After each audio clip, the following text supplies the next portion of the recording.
চলে এলাম নতুন ভিডিও নিয়ে। সবাইকে আমার নমস্কার সবাইকে। তো আজকে দেখতে পাচ্ছেন আমার কাছে পালসার 150 গাড়িটা চলতে চলতে বারবার বন্ধ হয়ে যায়। এদিকে নিয়ে আসো গাড়িটা, ক্যামেরাটা দেখুন। গাড়িটা এখানে এখানে দেখুন, অন করলাম, kill switch on, check engine light জ্বলছে। দেখুন স্টার্ট করলে গাড়ি চেক ইঞ্জিন লাইট চলেছে, কিন্তু গাড়িটা যখন কিছু কিলোমিটার চলার পরে গাড়িটা বন্ধ হয়ে যাচ্ছে, পিক আপ ছেড়ে দিচ্ছে, গাড়ি কোনো পিক আপ নিচ্ছে না।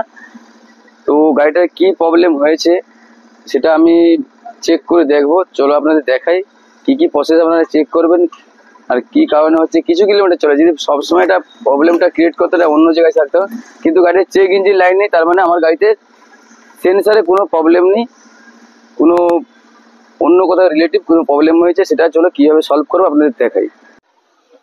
তো আপনারা দেখতেই পাচ্ছেন আমি গাড়িটা পুরো ওপেন করেছি। ওপেন করার পরে ট্রাফিক ঢিলা ছিল, ট্রাফিকের আওয়াজ হচ্ছিল। এখানে দেখুন ট্রাফিকটা দেখুন, এই যে দেখুন ট্রাফিক ঢিলা, কতটা ঢিলা আপনাদের দেখাতে ঠিক পারবো কি যায় না। দেখতে পাচ্ছেন ট্রাফিকের আওয়াজ হচ্ছিল টিকটিক করে।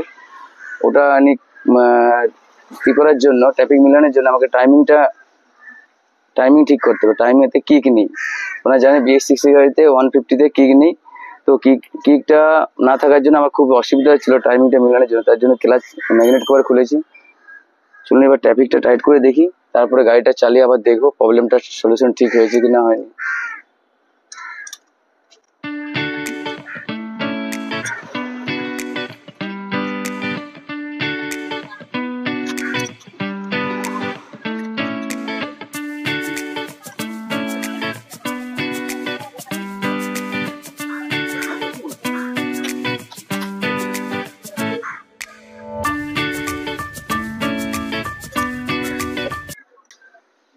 যখন গাড়িতে চেক ইঞ্জিন লাইট যদি না জ্বলে থাকে, তাহলে আপনাদের প্রথম প্রসেস হবে কি, ট্রাফিক গুলো দেখে নেবে, ট্রাফিক বেশি টাইট আছে কিনা ট্রাফিক গুলো।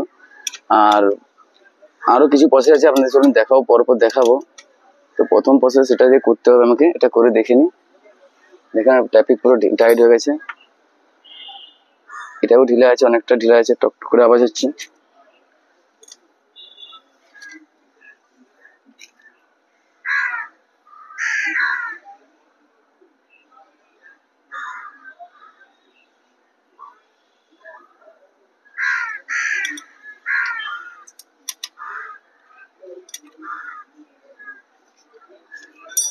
তো চলুন, ট্রাফিক আমাদের টাইট হয়ে গেছে, ক্লাব কভার লাগিয়ে দিলাম। এবার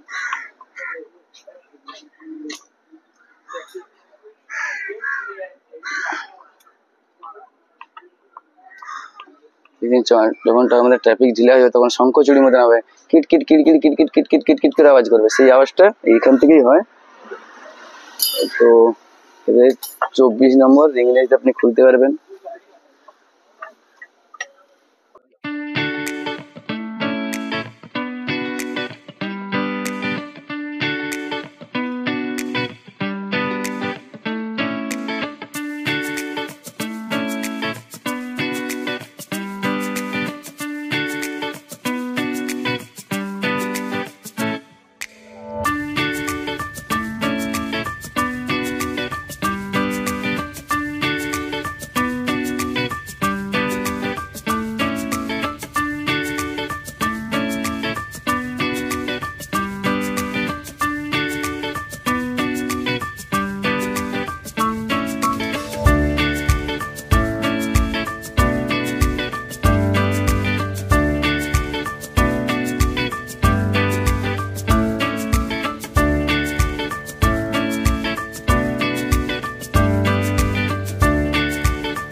গাড়িতে আমাকে 2 দিন ধরে খুব ক্রিটিক্যাল প্রবলেমে ছিল গাড়িটা। গাড়ি চলতে চলতে বন্ধ হয়ে যেত, পিক আপ কেটে যেত না, গাড়িটা স্টার্ট হতো না। তো খুব প্রবলেম হচ্ছিল। তো আমি গাড়িটার মধ্যে একটা আওয়াজও হচ্ছিল, কিড়কিড় কিড়কিড় করে আওয়াজ হচ্ছিল। আওয়াজটা নিয়ে কি আওয়াজ হচ্ছিল, এত প্রবলেম হচ্ছিল, ক্রিয়েট করছিল, আমি বুঝতে পারছিলাম না। তো তারপরে আমি অনেক চিন্তা ভাবনা করে তো গাড়িটা নিয়ে খুলেছিলাম। খুলে দেখলাম যে একটা প্রবলেম। আপনার এখানে আসো, দেখি এই পুরা এই বেলা খারাপ হয়ে গেছিল। তার জন্য প্রবলেম হচ্ছিল, গাড়িতে আওয়াজ সাউন্ড আসছিল। আর কারণটা হচ্ছে কি, গাড়িটা খুব আমার প্রবলেমটা এই কারণে হয়েছিল যে বেশি দিনের গাড়ি নয়। গাড়িটা আপনারা দেখতেই পাচ্ছেন কত ভালো কন্ডিশনের গাড়ি। গাড়িটা খুব যত্ন রাখে, যে যে গাড়িটা নিয়েছে তার গাড়িটা খুব যত্ন করে রাখে। তার জন্য আমি চিন্তায় পড়ে গেছিলাম, এত ভালো গাড়ি চালায়, তারপরে তার সাউন্ড কি করে, ইঞ্জিন পিস্টনের সাউন্ড কি করেছে। তার জন্য আমি আজকে সকালে গাড়িটা পুরো ওপেন করি, ইঞ্জিন ওপেন করার পর প্রতিটা পার্ট চেক করার পর দেখছি এই পার্টটা খারাপ ছিল, চেঞ্জ করেছি। গাড়ি এখন আমাদের পুরো পারফেক্ট হয়ে গেছে। গাড়ির সাউন্ড আপনাদের শোনাচ্ছি, দেখুন গাড়ির সাউন্ড একদম, এদিকে নিয়ে আসো, দেখুন এখানে চেক ইঞ্জিন লাইটটা জ্বলছে না, চেক ইঞ্জিন লাইট জ্বলছে না।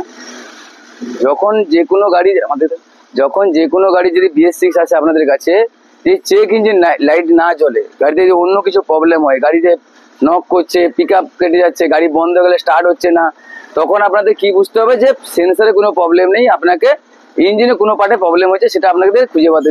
যে ভালো মিস্ত্রি হবে, যে কাজ করে BS6 সে জেনে যাবে কি প্রবলেম হচ্ছে। তো আমিও একটা BS6 গাড়ি করেছি, খুবই হ্যাপি হয়েছি। অনেক BS6 গাড়ি করেছি, কিন্তু এটা খুব ক্রিটিক্যাল প্রবলেম ছিল। আমি 2-3 দিন এর পিছনে খেটেছি, তারপরে গাড়িটা রেডি করতে পেরেছি। তো আমি তার জন্য খুবই হ্যাপি। চলো, এরকম ভালো ভালো আর গাড়ি এলে আরো ভালো ভালো ভিডিও হবে। আমার সঙ্গে এভাবে থাকবেন আপনারা, আরো ভালো ভালো ভিডিও পাবেন। ভালো লেগে থাকে যে ভিডিওটা লাইক কমেন্ট শেয়ার করবেন আর আমার সঙ্গে থাকবেন। Thank you, tata, bye by.